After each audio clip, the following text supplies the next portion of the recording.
बड़ी खबर है। हमले में खामेनेई की पत्नी की भी मौत हुई है। इजरायली हमले में गंभीर रूप से घायल हुई थी। ये बड़ी जानकारी इस समय मिल रही है। खामेनेई के परिवार से एक और व्यक्ति जिसका नाम उभर कर सामने आ रहा है।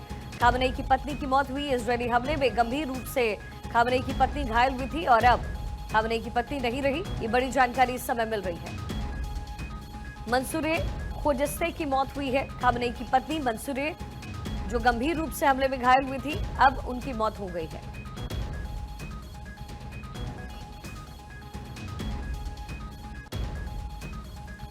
ये बड़ी जानकारी इस समय हमले में खामेनेई की पत्नी की मौत हुई है। ये बड़ी खबर इस समय मिल रही है। इजरायली हमले में गंभीर रूप से घायल हुई थी खामेनेई की पत्नी और अब उनकी मौत की जानकारी मिल रही है। मंसूरे खोजस्ते जो कि खामेनेई की पत्नी थी, उनकी भी मौत हो गई है। ये बड़ी जानकारी इस समय मिल रही है।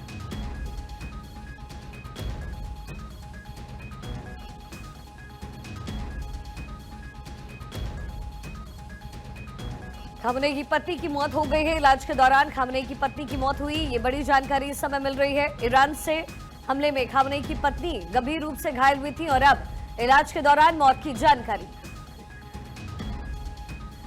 सऊदी अरब में ईरान का ड्रोन धमाका देखा गया। सऊदी अरब की सबसे बड़ी तेल रिफाइनरी में धमाका हुआ है। अरामको रिफाइनरी पर ईरान का ड्रोन हमला सामने आ चुका है। आप देखिए, अभी तक मिलिट्री बेसिस पर हमले कर रहा था। अमेरिका के मिलिट्री बेसिस को निशाना बनाया जा रहा था ईरान की ओर से, लेकिन अब सऊदी अरब से खबर है कि सऊदी अरब की सबसे बड़ी तेल रिफाइनरी में यह धमाका कर दिया गया है। अरामको रिफाइनरी पर ईरान ने ड्रोन से अटैक कर दिया है और वहां भी भारी तबाही की खबर मिल रही है।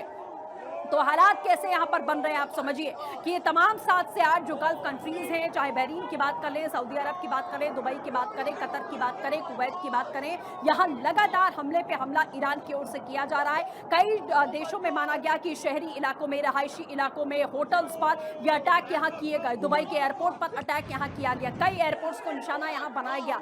तो ईरान करना क्या चाह रहा है, ये सबसे बड़ा सवाल है, क्योंकि पहले दावा किया गया कि सिर्फ अमेरिका के मिलिट्री बेसिस पर वो हमले कर रहा है, अमेरिका के बेसिस को तबाह करने की कोशिश कर रहा है, लेकिन इन देशों के जो ढांचे हैं उस पर हमला करने के पीछे की ईरान की क्या मंशा है, क्योंकि अब सभी कहीं ना कहीं ईरान के खिलाफ हो गए हैं, क्योंकि इन सभी देशों पर फर्क पड़ रहा है, इनकी जनता पर फर्क पड़ रहा है, आवाम पर फर्क पड़ रहा है, लोगों को दिक्कतें हो रही हैं, आने जाने में दिक्कत है, एयर स्पेस बंद कर दिए गए हैं, लोग बंकर में छुपने के लिए मजबूर हो चुके हैं। और ये हालात सऊदी अरब, दुबई, कुवैत, बहरीन, इन सभी देशों में इस समय देखने को मिल रहा है कि ईरान, इजराइल और अमेरिका की इस जंग में ये देश पिसते हुए यहाँ दिख रहे हैं। इसी के साथ बढ़ते हैं आगे बात एक और बड़ी खबर की। इराक के एरबिल एयरपोर्ट पर भी 3 ड्रोन ढेर हुए हैं। एरबिल एयरपोर्ट पर 3 ईरानी ड्रोन ढेर हो चुके हैं। ये बड़ी खबर यहां पर मिली है। तो इराक के एरबिल एयरपोर्ट पर 3 ड्रोन ढेर होने की खबर मिल रही है।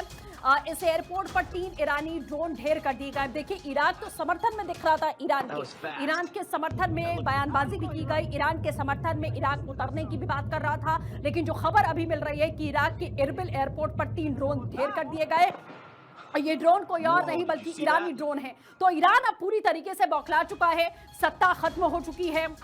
जानकारी ये भी मिली कि आयतुल्लाह खामेनेई के बेटे की भी मौत, इस तरीके की खबर निकलकर सामने आई है। हालांकि अभी लगातार इसको लेकर भी बातचीत जारी है, पुष्टि होनी बाकी है, लेकिन ऐसी खबरें लगातार मिल रही हैं कि परिवार के तमाम सदस्य वहां पर मारे गए हैं और ईरान की रीढ़ पूरी तरीके से टूट चुकी है इस समय। भले ही ईरान ड्रोन और अपनी मिसाइलों के जरिए अभी ताबड़तोड़ अटैक कर रहा है, लेकिन अमेरिका ने साफ कहा कि अगर ईरान रुका नहीं तो वो ऐसा पलटवार करेगा कि ईरान ने कभी सोचा नहीं होगा। तो आप सोचिए कि इजराइल और अमेरिका की एक स्ट्राइक से ईरान में भारी तबाही मची है, लेकिन अगर दोबारा से अमेरिका और इजराइल की ओर से ये स्ट्राइक की जाती है तो हालात कितने ज्यादा खराब हो सकते हैं, इसका अंदाजा लगाना पाना बहुत मुश्किल है। दूसरी ओर ईरान 2 धड़ों में इस समय बटा हुआ है।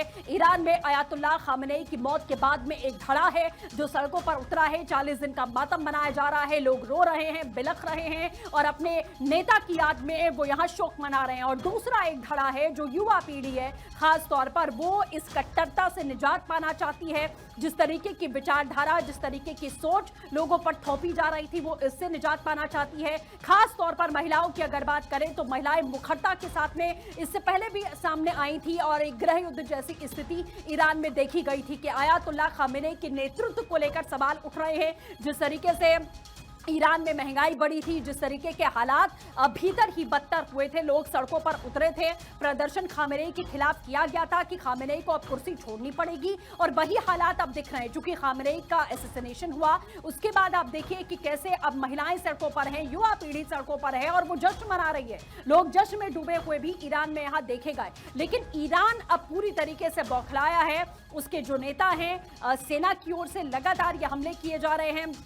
उसके विदेश मंत्री, रक्षा मंत्री की तरफ से बार बार ये बयान दिए जा रहे हैं कि हम बदला लेंगे, हम बदले की कार्रवाई करेंगे, बदला बहुत भीषण होगा, अमेरिका और इजराइल को पछताना पड़ेगा। और ईरान अमेरिका से बातचीत करने के लिए बिल्कुल तैयार नहीं है, वो बातचीत की टेबल पर नहीं आना चाहता। यानी कि डिप्लोमेसी की अगर बात की जाए, डिप्लोमेसी चेन की अगर बात की जाए, तो वो पूरी तरीके से यहाँ खत्म होता हुआ फिलहाल दिख रहा है। तो युद्ध में 12 देश कैसे इन्वॉल्व हुए हैं, अब आप यहाँ देख लीजिए। लेबनान की बात करें, इजराइल ने तो अटैक किया ही, जॉर्डन की बात करें, Saudi Arab, Qatar, Iran, Kuwait, Bahrain, UAE और यमन, ये वो 12 देश हैं जो युद्ध की स्थिति में हैं। अब ये कैसे हैं आप ये भी समझिए, क्योंकि इजराइल और यूएस की तरफ से हमला यहां पर बोला गया ईरान पर। ईरान में हमला करके आयतुल्लाह खामेनेई को हटा दिया गया, यानी कि असैसिनेट कर दिया गया, मार दिया गया। खामेनेई के साथ साथ 48 ऐसे बड़े लीडर रहे ईरान में जिन्हें मार गिराया गया और एक बड़ी जीत के तौर पर यूएस ने इसे प्रेजेंट किया। दूसरी ओर आप देखिए कि अब ईरान की ओर से अटैक किया गया, जिसके बाद ये 12 देश इस युद्ध में इन्वॉल्व होते हुए नजर आए। क्योंकि ईरान ने दावा किया कि जितने दुनिया में मिलिट्री बेसेस हैं अमेरिका के, हम उन सभी को निशाना बनाएंगे और सभी को उड़ा कर रखेंगे। उसके बाद ये अटैक की शुरुआत हुई, जिसमें Iraq, Kuwait, Bahrain, UAE, Yemen, Qatar, Saudi Arab, Jordan, इन सभी देशों पर अटैक किया गया ईरान की ओर से। कहा गया मिलिट्री बेसिस को अमेरिका के हम निशाना बना रहे हैं, लेकिन ये सभी देश इस युद्ध से प्रभावित होते हुए दिख रहे हैं। तो इस समय गल्फ कंट्रीज पूरी तरह से इन्वॉल्व हो चुकी हैं इस युद्ध में। बार बार चिताया जा रहा है ईरान को कि अगर जंग 3 देशों के बीच में है, तो इन अलग अलग और देशों को, मुस्लिम कंट्रीज को इसमें इन्वॉल्व करने का क्या मतलब है। क्योंकि आप देखिए कि मिलिट्री बेसिस पर ही सिर्फ अटैक नहीं हो रहे, बल्कि दुबई से खबर आई कि एयरपोर्ट पर अटैक कर दिया गया, बहरीन से खबर आई रिहायशी इलाकों में अटैक कर दिया गया, सऊदी अरब से खबर यहां पर आती है कि उसकी तेल रिफाइनरी, जो सबसे बड़ी तेल रिफाइनरी थी, उस पर अटैक कर दिया गया। तो इन तमाम ढांचों पर अटैक करने का क्या मतलब निकलकर सामने आ रहा है। तो हालात कैसे हैं आप देख सकते हैं। इराक के भी सैन्य बेस पर हमला करने की खबर यहां सामने आई है। तेल अवीव पर लगातार अटैक यहां जारी है। तो ईरान रुकने का नाम नहीं ले रहा है। उधर अमेरिका और इजराइल बार बार यही धमकी दे रहे हैं कि अगला हमला बहुत भीषण होगा। फिलहाल रुक रहे हैं, छोटे से ब्रेक के लिए जल्द हाजिर होंगे। बड़ी खबर है, हमले में खामेनेई की पत्नी की भी मौत हुई है। इजरायली हमले में गंभीर रूप से घायल हुई थी। ये बड़ी जानकारी इस समय मिल रही है। खामेनेई के परिवार से एक और व्यक्ति जिसका नाम उभर कर सामने आ रहा है। खामेनेई की पत्नी की मौत हुई। इजरायली हमले में गंभीर रूप से खामेनेई की पत्नी घायल हुई थी और अब खामेनेई की पत्नी नहीं रही। ये बड़ी जानकारी इस समय मिल रही है। मंसूरे खोजस्ते की मौत हुई है। खामेनेई की पत्नी मंसूरे, जो गंभीर रूप से हमले में घायल हुई थी, अब उनकी मौत हो गई है।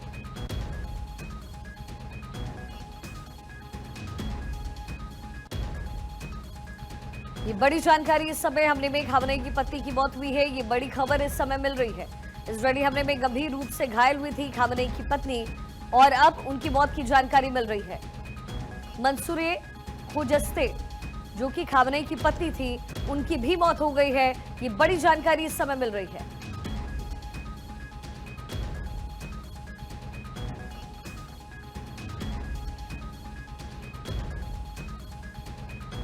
खामेनेई की पत्नी की मौत हो गई है। इलाज के दौरान खामेनेई की पत्नी की मौत हुई। ये बड़ी जानकारी इस समय मिल रही है। ईरान से हमले में खामेनेई की पत्नी गंभीर रूप से घायल हुई थी और अब इलाज के दौरान मौत की जानकारी।